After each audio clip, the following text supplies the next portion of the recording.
Hey everyone, welcome back to Learn with Hamna. Today we're going to go through Harvard referencing in Microsoft Word step by step with specific examples from websites, books, and articles. This video is perfect for anyone just getting started with Harvard style or those looking for a detailed refresher. So let's dive straight in. So what is Harvard referencing? Harvard referencing is a common citation style that uses an author date format where you include the author's surname and the year of publication in the text. This in-text citation directs the reader to a full reference list at the end of your document, which gives the detailed information about each source you used. Let's look at a quick example of how Harvard referencing would look like for a book. So the in-text citation would look something like this. First, we have the last name of the author, which is Smith in this condition, and then the year of publication, which is 2020 in this condition. And the reference entry of this citation would look something like this. Using this method helps you avoid plagiarism, provides proper credit, and gives your work more credibility. With that overview, let's open up Word and get everything set up. To get started, open Microsoft Word and go to the References tab at the top. This tab contains all the tools for setting up citation and managing your bibliography. Now let's select Harvard as our citation style. In the References tab, look for Citation and Bibliography group. Here you'll see a drop-down menu along with Style. Scroll down until you find Harvard. This will set Harvard as your default format for all citations and references. If the Harvard option is not showing in the citation style, check that your version of Word is up-to-date, and if it still doesn't appear, you may need to manually format your references. Alright, now we're ready to start adding the in-text citation. In Harvard style, we place a short citation within the text as we looked at before, which includes the author's surname and then the year of publication.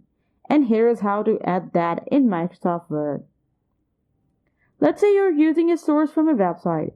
Place your cursor where you want the citation in the paragraph and then click Insert Citation in the References tab. From the drop-down menu, choose Add New Source, and here a new window will pop up asking for all the details about the source. Let's go through what each field means and where to find this information on the website. Let's open up an article on Google so we can add the citation. First up, we have to select the type of source, such as website, which is most commonly used. You can also add book, newspaper, or even a video. Now, within this website, there should be an author's name who wrote this article. Look for it at the top or at the bottom of the article. Here we have 4 authors. You can write any one of them or all 4 of them. First mention the last name and then the first initial. Next comes the title of the web article. Enter the title exactly as it appears. Now, websites typically include the year of publication near the author's name or at the top of article. Here we can see that this article was published on October 28, 2024. If you only see a year, enter that.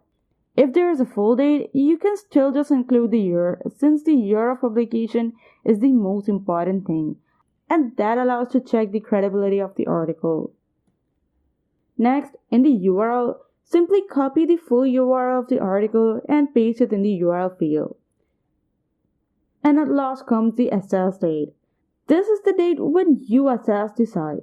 You can use today's date, and it is very crucial because the information on the websites can change over time.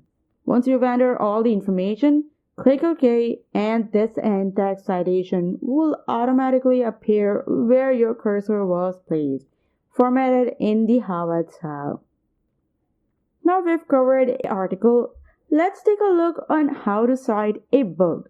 If you are using an academic book, it is often easier to find all the information you need right on the title page and at the back of title page. Once you're in Word and ready to add your book citation, place your cursor in the text where the citation should go. Click Insert Citation in the Reference tab and then select Add a New Source. Now, in the type of source, choose book as your source. Here I have a novel which is one of my favorite novels. For the author's name, you can easily find it on the book's title page. Enter it in the last name and then first name initial format. Then copy the title exactly as it appears on the title page. Book's title should be italic in your reference list, but Word will format that for you. Next comes the year of publication. It is usually on the first three pages of the book or at the back. Here it says that this is the edition of 2020, so let's add 2020. Then, the city where the book was first published is usually listed on the back of the title page, often near the publisher's name. Here it says it was published in Toronto, so I'll add that. Then enter the publisher's name exactly as it appears. This edition was published by Simon & Schuster, so I'll go ahead and add that. After filling in all the details, simply click on OK and Word will automatically format your in-text citation, showing the author's surname and the year of publication in parentheses. Once you have all your in-text citation added, Word can then help you add a complete reference list at the end of your document. And make sure to have a table of content at the beginning of your document, highlighting the exact page number of your reference list.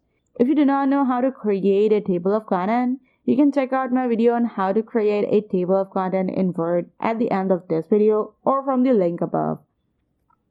The reference list includes the full detail of every source you've cited, which is generally required in the Harvard tab.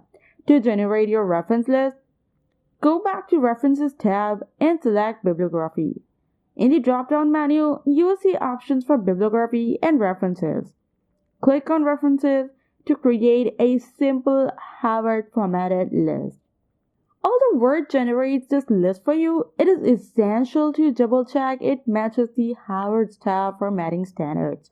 Harvard referencing usually requires your references to be in alphabetical order, double-spaced, with a hanging indent with every entry. If it's in that format, well and good. Otherwise, you can apply a hanging indent and adjust the line spacing manually. Select the entire reference list, right-click, and choose Paragraph. In the paragraph settings, go to the indentation and select Hanging under Special. Then, for the line spacing, select double to make sure every entry is double spaced. Click OK and your reference list is now perfectly formatted and checked. If your in-text citation or reference list aren't formatted correctly, you can use Manage Sources in the Reference tab to make edits. This tool contains all the sources you've ever entered in Microsoft Word, and it lets you adjust each source information without re-entering it. And there you have it, Harvard referencing in Microsoft Word. We've covered everything from setting up your document to generate and formatting your reference list. Remember, a well-organized reference list and accurate citation not only keep your work credible, but also help readers to follow through your research.